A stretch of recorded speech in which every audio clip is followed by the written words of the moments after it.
Yes, Creating Currents, episode 3. What's up, guys? It's been a minute. I'm hyped to be back on the pod. I really just wanted to tap in because it's December of 2025. I mean, come on. The time is flying by. We've had an amazing year. Um, a lot of beautiful stuff, a lot of pain, right? A lot of evolution, a lot of forgiveness. But that's all things that are part of the journey, man. So I'm just happy that we're here. I hope y'all had a blessed year and are having a real strong finish to the year so that we can roll into 2026 on fire. You feel me? I know I'm prepping myself, loading the ammo, replenishing the energy, right? Spending a lot of time with my family, making sure that my heart, my mind, my spirit are aligned. It's a beautiful time of year. And a lot of us are very blessed, right? So that's just the number one reminder, the number one thing that I'm always going to start off with, right, is the gratitude and the blessings. I really just wanted to dive in to some of the accomplishments and some of the different projects we put out this year, some of the different music. So top of the year, I dropped the music video and single Boy from the West. Definitely one of my favorite music videos that we've ever made. Shout out Brandon Dulaka. That's my boy. He always be cooking. I mean, most of my music videos are shot by him.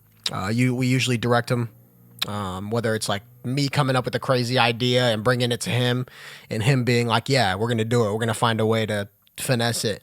Or him, having certain camera tricks or different angles or certain speeds we can play with that we test out. And then they end up becoming, fabrics to the bigger picture, right? So shout out to Brandon, man. Boy from the West was a crazy jump for me too, because this one was sitting in the catalog for a while, and it was just a battle to get this one out, to be honest. I wanted to put Boy from the West on all platforms, and I wanted it to be the first track off of Nothing's Changed, But Everything's Different, right? The EP that I dropped this year. But I couldn't clear the sample, right? And I thought I was going to be able to. I went through multiple loopholes to try to get that shit right, and it just didn't work out.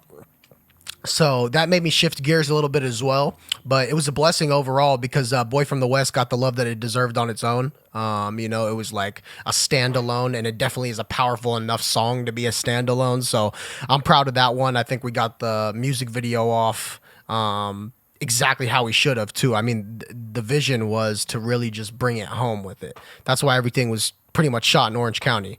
So just wanted to bring that home vibe and kind of bring it back to where it all started and, the vibes that made us light up, the vibes of home. Right after the Boy from the West video, I had an international interview with a channel in Dubai, right? And that was probably one of the coolest experiences to do as an interview-wise as well. I mean, not only was it crazy to before we start the interview, you see this whole intro, in Arabic, and just like, damn, they're talking about me, dude. That's my music. Like, it's still a trip. You know what I mean? Like, it's ill, but it's still a trip when you see it hit a big screen like that for the first time. That was like my second or third interview in Arabic as well. So that being my second language, that definitely makes those interviews a little more like nerve-wracking at times, because you just like you never know how they're going to word questions or how you're going to be able to kind of come up with your wording on the spot. So I'm still working on my fluency in that language as well, but that was a crazy blessing. I mean, that interview's super fun. I put it up on my YouTube, so y'all can go check that out as well. And yeah, man, I mean, I really just have gained a crazy love for the Middle East as well. I mean, over the past few years, you guys have been seeing, that's another seed that I've been planting, right? Other than just like the United States and where I was born and where I was raised is, I'm trying to plant seeds back there as well, where my roots are from, and then where some of those roots connect on the outside of it as well, right? So, I mean, it's been nothing short of a blessing to do that interview and be a part of the international, music cloud as well. But moving on, I mean, from the Boy from the West, the Boy from the West video into the interview. And then I was really just cooped up, making sure that I was getting Nothing's Changed, But Everything is Different done. Okay, this is a tape that I was working on conceptually for like 2 years, right? Almost 3 years. Had it in my mind, had Passion Fruit Panther and The Mission pretty much done. Those are the tracks that I kind of started off with, but I didn't know it was going to turn into a project. I really wanted to put it out at the end of 2023. Okay, and then 2024 came, life happens, you're creating, I made something better, it changes it. It's life, right? And I wanted to make sure I made the project that was like the most accurate to where I was at the time and what my vision was for that project. So the way that it all fell into place was really coming out in April of 2025. And it felt like it was a little late for me. I felt like at the home stretch of it when I was like finishing the mixing, just starting to drive myself nuts. You know what I mean? I'm just like, man, I've been holding on to this for a long time and I'm starting to get burnt off of these. And sometimes it can get overwhelming, when you're doing the majority of the work for any type of creative project, especially when it's hard for you to take breaks. Right. It's hard for me to take breaks if I don't see like apparent progress at times. And sometimes you got to know that like progress is silent. You don't always have to like see the changes that were made in 30 minutes today from the work that you did, right? To know that it's moving forward. So that's another, big lesson. And just a lot of the feelings and emotions I went through completing that tape versus like the inception. The inception or just like creating something in the beginning is always fun, right? You don't really have many boundaries and you're just like, what do I like? And you're going off your ear and your eye and the vibes. But once you have an idea down of what you want to do, you hone in on that idea and the walls start to close in so that you can get more accurate and depict exactly what you're looking for. So especially on the mixing side of things, that's a craft that I'm still like, that I feel like is uncrackable. You know what I mean? Like there's people who are great at mixing, but it always changes. The factors of it always change depending on what track you're working on, what genre you're working on, the sound selection, all of that. The voice that you're working with, who the vocalist is. So, that's something that you definitely take into consideration while you're going through a process like that. If you're creating it and mixing it yourself, I drove myself to the wall, back to the moon, and then back to the wall, just try to make sure that this shit sounded okay. You get to a point where you're making changes that the audience is not even going to hear. But overall, a big blessing. I mean, that tape I'm so proud of. I needed to put that out. That's one of the, one of the deepest depictions of who Nor Rocka really is, as an artist, as a man, as a brother.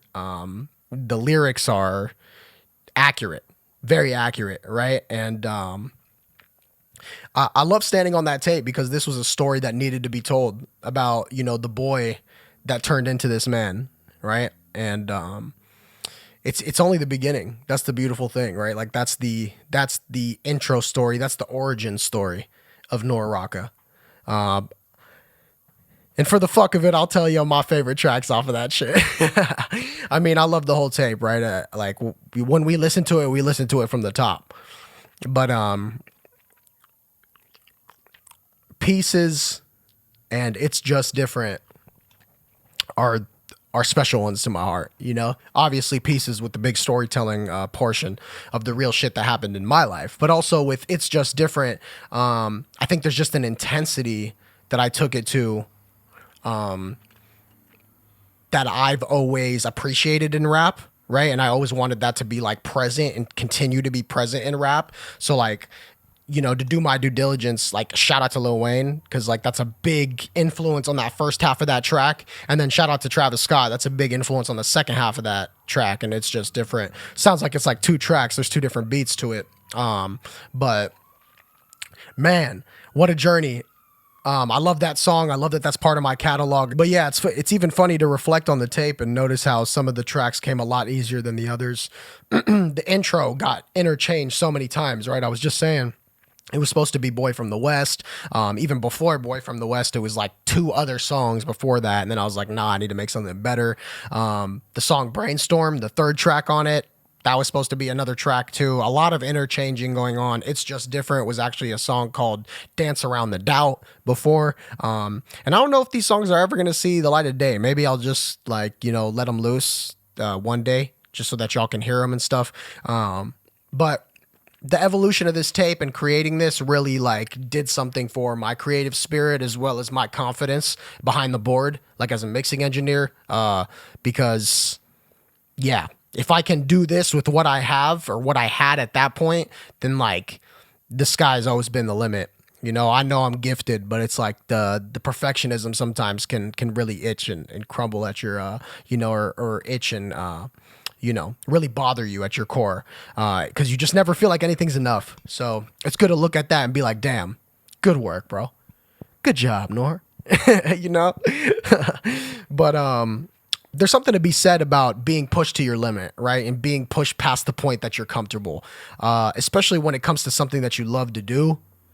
You know, it's strange when you're in a predicament where you're like, damn, I love what I do. You know, I love this music shit, but it's like, damn, this fucking mix is pissing me off. Or damn, like I can't seem to get this part right or whatever it is, you know? Sometimes that shit's gonna drive you nuts.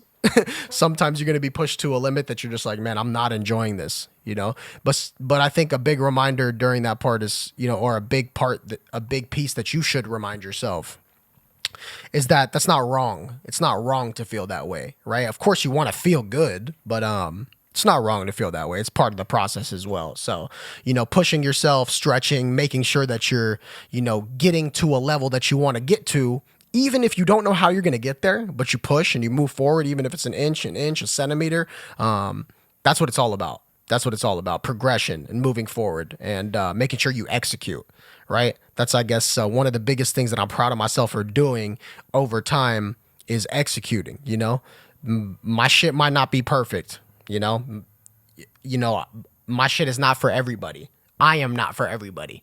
And that's okay with me, right?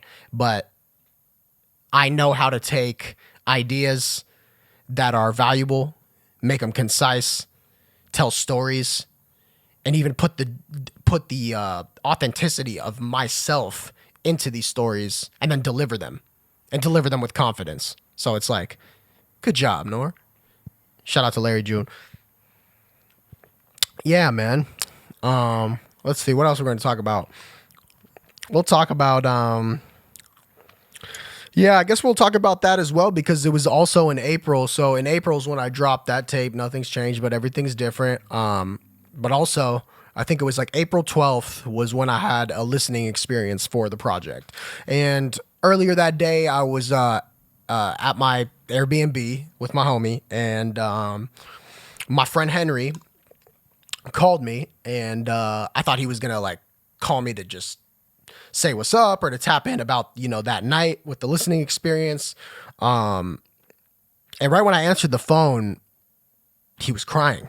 I could tell something was off. I'm like, yo, what's going on? And he told me that one of our best friends, one of our good friends from when we were younger, was killed in a car accident. Like the day before. And I didn't know what to think of it. I was really just in shock. I couldn't even believe that it was real. I was like, I'm gonna call him and he's gonna answer. It's the same delusion that like, we all go through when you're shocked by something and you love someone so much. So it's like, I don't know. It was a very, very eerie and strange moment to not only hear that, but then like carry on the rest of the day. Like this is like 6 hours before like the listening experience, right? And we're gonna like hang out and drink and like chill out. And it's like, it's just a nightmare. It's a nightmare to hear it. It's like, I'm not just thinking about my boy. I'm thinking about his dad. I'm thinking about his brother. I'm thinking about his sister. I'm thinking about his mom. And it's just one of the most horrifying things, one of the most tragic things, that can happen. You never expect it to happen to you. Tragedies happen, right? But the moment it like hits close, like it's so humbling. And the reality check. So shout out to him. I mean, I'm going to say his name. Shout out to Eli Lansford. We love you, man. We miss you, bro. I keep a picture of you in the studio here too. Know that. I know you feel that. But yeah, shout out to all my boys. Shout out to everybody who was affected by that because we love the boy, man. And it was definitely not easy. But, I love all of you.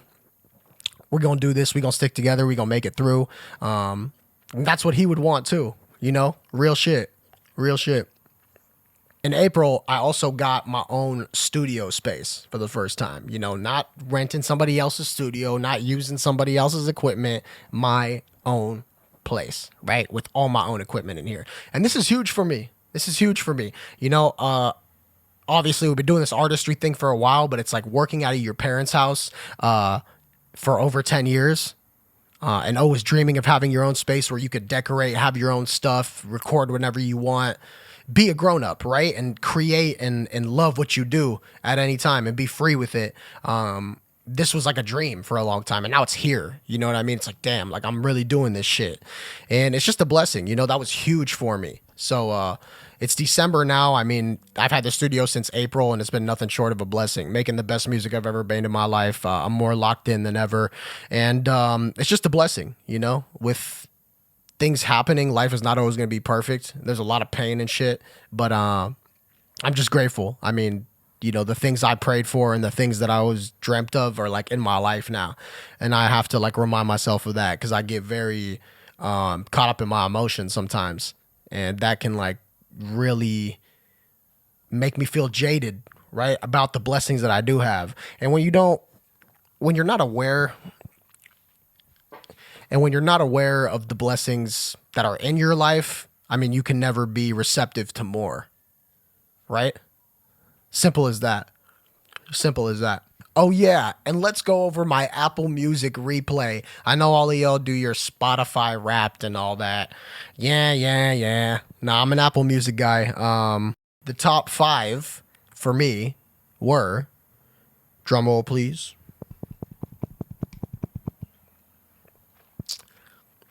The Weeknd, Demrick, Jarren Benton,